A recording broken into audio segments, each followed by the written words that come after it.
মৌলা, তোমার রহমতের সামনে আমার গুনার তো কোনো অস্তিত্ব নাই মৌলা।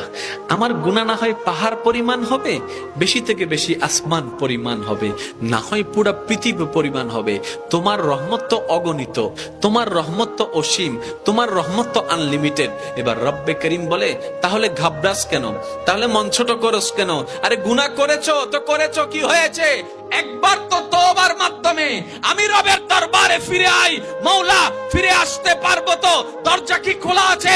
রব্বে করিম বলে, মরণের আগ পর্যন্ত, কিয়ামতের আগ পর্যন্ত, সূর্য পশ্চিম আকাশে ওঠার আগ পর্যন্ত দরজা খোলা আছে, দরজা খোলা আছে, দরজা খোলা আছে।